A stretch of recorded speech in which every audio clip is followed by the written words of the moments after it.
जय श्री राम मित्रों। मैं आपका मित्र अखिलेश वर्मा शिप्रा से आपका हार्दिक हार्दिक स्वागत करता हूँ। कई दिनों से मैं नदी पर अपनी सेवाएं दे रहा हूँ। कल दोपहर 1 बजे के करीब मैं देवास की तरफ जा रहा था, तो स्वाभाविक जो अपनी आदत पड़ी हुई है कि मैया के यहाँ थोड़ा सा सुकून मिलता है अपने को, तो मैं देवास से इंदौर की तरफ जो जाने वाला रास्ता है, नदी के ब्रिज पर मैं खड़ा कुछ देर अपनी गाड़ी रोकी और कुछ देर वहां पर खड़ा देख रहा था। इतने में एक लग्जरी कार आती है। उस लग्जरी कार में से एक महानुभाव उतरते हैं और एक बोरा जो प्लास्टिक का था, प्लास्टिक का बोरा लेकर एक सज्जन उतरे। मैं स्वाभाविक तौर से उनके पास में गया। मैंने बोला उनसे, मैंने कहा भाई साहब क्या लाए हैं माँ सिप्रा के लिए आप?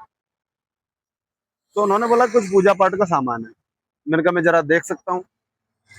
उन्होंने बोला कि अरे क्या देखना, नदी में फेंकना है।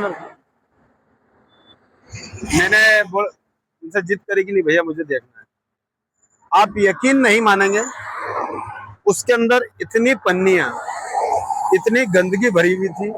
मैंने उनसे हाथ जोड़ के निवेदन किया कि भैया ये कचरा आप यहाँ पर ना डालें। बोले क्यों नहीं डालना, क्या दिक्कत है, नदी है, क्या फर्क पड़ता है? मैंने कहा बहुत फर्क पड़ता है।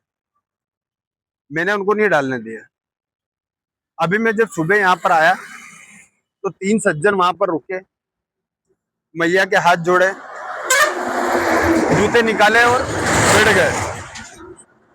तो मुझे लगा कि यार अपने जैसे भाई लोग हैं जो माता का सम्मान करते हैं और यहाँ पर थोड़ी देर के लिए बैठे हैं। सुबह सुबह का माहौल है, ठंडक है, हवाओं में ठंडक है। उन्होंने अपनी जेब से सुबह सुबह की उनकी जो प्रसाद होती है वो पन्नी के अंदर भर के लाए थे। जिस पन्नी में जैसे वो जो दूध वगैरह लाते ना हम लोग, ऐसे ही वो पन्नी के अंदर शराब भर कर लाए थे। उन्होंने तीनों ने मिलकर पी। मुझे कोई एतराज नहीं, वो उनका व्यक्तिगत शौक है। उन्होंने पी। मैं तब तक देखता रहा।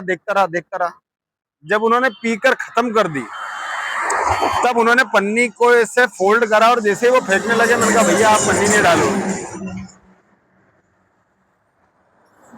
भैया रुक गए।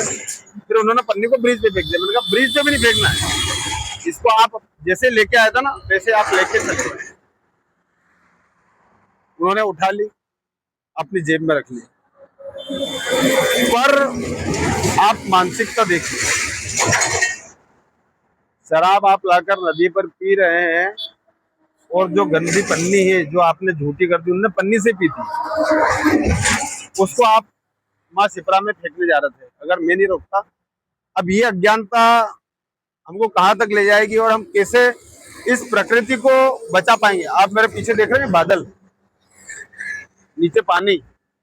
सच बताऊं, अगर आप 1 घंटे सुबह यहाँ आ गए तो आप जीवन के कई दिन जिलोगे, 1 घंटे के अंदर कई दिन जिलोगे। ये नजारा देखने के लोग तरसते हैं। ये देखो पीछे मेरा नजारा देखो आप, इस नजारे को देखने के लिए लोग तरसते हैं। जो नजारा मैं आपको दिखा रहा हूँ ना, ये सुबह उठकर ऐसी जगह जाने पर ही मिलेगा। भैया इतनी अज्ञानता नहीं चलेगी, बिल्कुल भी नहीं चलेगी। हम हिंदू हैं, हम हमारा सनातन धर्म को बचाने के लिए जितना भी कर सकते हैं उतना कीजिए। ये कॉकरोच पार्टी है, ये अभी 15 दिन पहले मात्र कुछ घटियानुसी बातें कर दी उन्होंने, सरकार के खिलाफ कुछ बोल दिया, 18 मिलियन 20 मिलियन फॉलोवर उसके हो गए। मैं आज कई महीनों से नहीं, मैं तो सालों से, जब से समझने लगा हूं, जब से ये करता आया हूं, लेकिन इसको सोशलाइज मैंने अब किया है। कई लोगों से मैं गांव में बोलते कि भेड़े मत ले, मैं भेड़े ले चुका हूं, बहुत लोगों से ले चुका हूं, क्योंकि बहुत लोग क्या है जिद पे अड़ जाते हैं कि नहीं भैया मैं तो डालूंगा, तेरे से जो बने वो कर ले। तो फिर उनको थोड़ा सा धमकी देनी पड़ती है, वीडियो बनाने पड़ते हैं, जब जाके मानते हैं वो लोग। तो वो कॉकरोच पार्टी को फॉलोअर मिल गए 20 मिलियन। क्यों मिल गया पता है? क्योंकि उसमें युवाओं को केवल एक उंगली क्लिक करना था, उसको फॉलो करना था। यहाँ जमीनी स्तर पे काम करना पड़ता है, इसलिए कोई भी नहीं जुड़ रहा है। लेकिन ठीक है, माँ शिप्रा का ये लाल अकेला ही चलता रहेगा। जय श्री राम।